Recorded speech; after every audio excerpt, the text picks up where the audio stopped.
I'm Douglas Murray, and this is Direct Address. There are two things that I want to speak about today.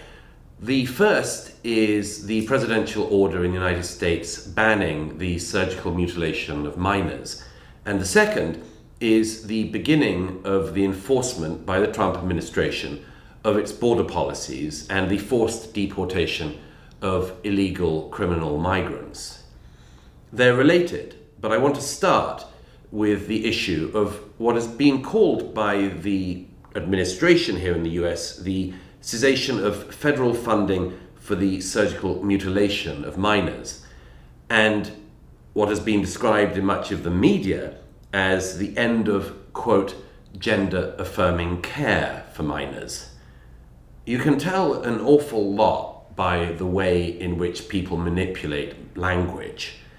I've been writing about this issue for many years. I addressed it in my 2019 book, The Madness of Crowds.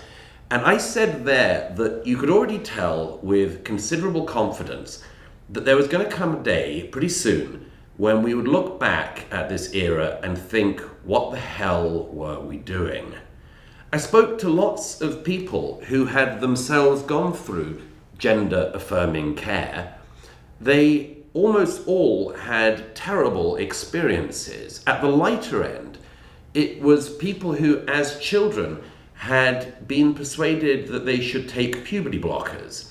Puberty blockers were distributed in recent years like Smarties. After 10, 20, 30-minute consultations, sometimes, a child could be encouraged to go on these things.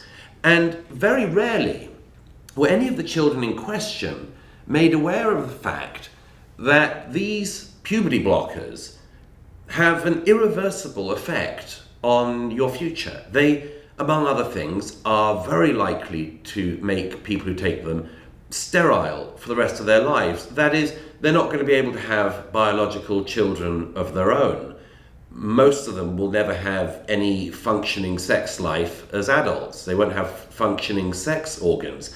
And I was always bewildered, like other people who wrote about this area. Abigail Schreier, J.K. Rowling, of course, famously drew enormous attention to this issue. I was always bewildered about the fact that children who were of an age where they weren't allowed to buy an alcoholic drink were allowed to take pills that would have an irreversible effect on their lives.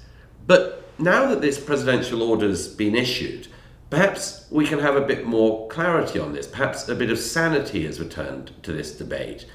If you think I'm exaggerating when I say some sanity might have returned to the debate, just think of the insanity that's been pushed in the last decade. New York Magazine, that fine publication, in 2021 published a cover image of a woman who was trying to become a man, and the title was "My Penis, Myself." Wonderful grabbing title there. And the cover photo of New York Magazine was of this person who was wearing nothing but their underwear. And this person had a flayed leg. And the leg was flayed in a sort of medieval style fashion, but of course for modern purposes, in order to try to create a penis. And the piece, apart from anything else, demonstrated that, amazingly enough, if you flay a woman's leg and do a lot more, you don't actually create a working phallus.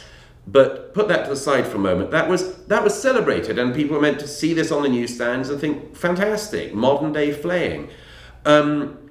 Think of the way in which a popular TV show like I Am Jazz, which started in 2015, celebrated a young boy trying to become a young girl, and everyone was meant to just celebrate it. The family all got spin-offs of their own. It was a great industry.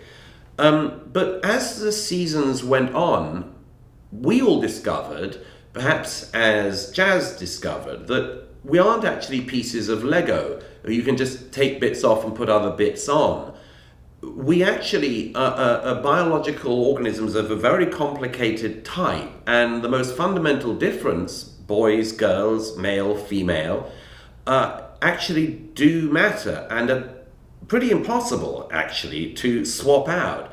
But I Am Jazz discovered, as the seasons went on, that you could even have so-called bottom surgery, and then you go back and you say to the doctor, I can't urinate, and in fact it's coming out in all directions, and the doctor says, oh no, that's quite common in these cases, and that was all just meant to be normal.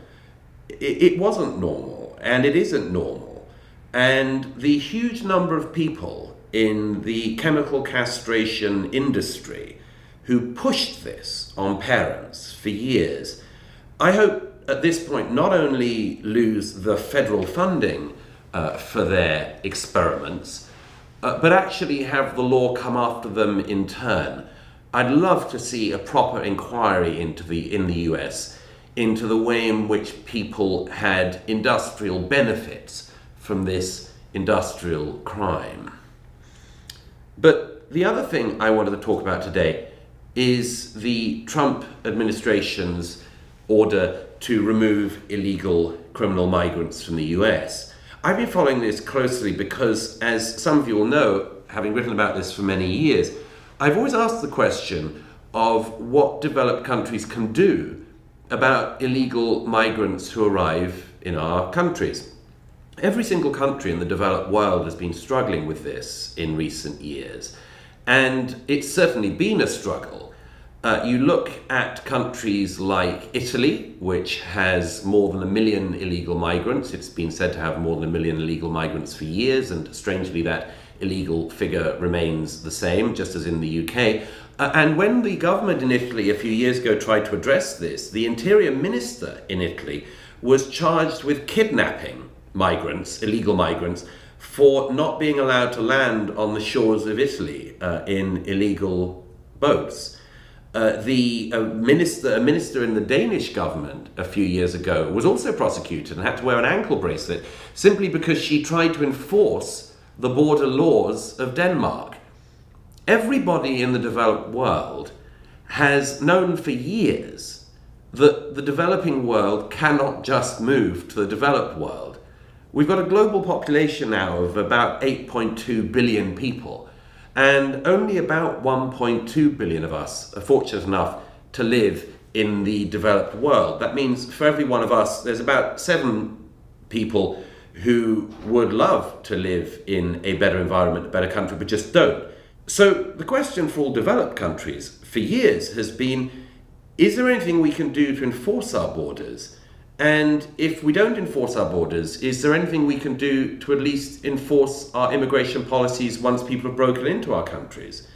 And in Italy, in Britain, and in many other countries, Canada, the answer seemed to have been no. I've said for years, if you don't have borders, you basically don't have a country. And if you don't have a country, eventually you don't have a society either. But the Trump administration is the first government in the developed world to actually take this seriously, it seems to me, and to say, actually, we can reverse this. Actually, we can do something about this. If you are a proven criminal and you've also broken into the US illegally, then maybe we will just make sure you're not here anymore. Maybe we will move you back to your country of origin.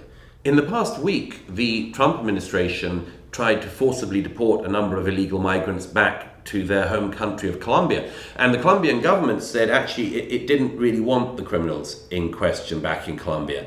The Trump administration responded in its own way by saying in that case Colombia could have tariffs slapped on it. And within about an hour or under an hour, the Colombian government said actually not only will we accept these criminal migrants back, but we'll even send the planes ourselves. The reason why I'm interested in this, apart from anything else, is not just the territorial integrity of the United States, but the territorial integrity and the future of societies across the West. In the UK, people who have been convicted of the most horrible crimes are never deported to their country of origin, even when they have a passport from their country of origin. So all eyes, it seems to me, should be on the effectiveness of ICE and border enforcement in the US, because if they succeed in deporting from the US people who should never have been in America, then perhaps the rest of the developed world can see that their futures don't have to be so hopeless either.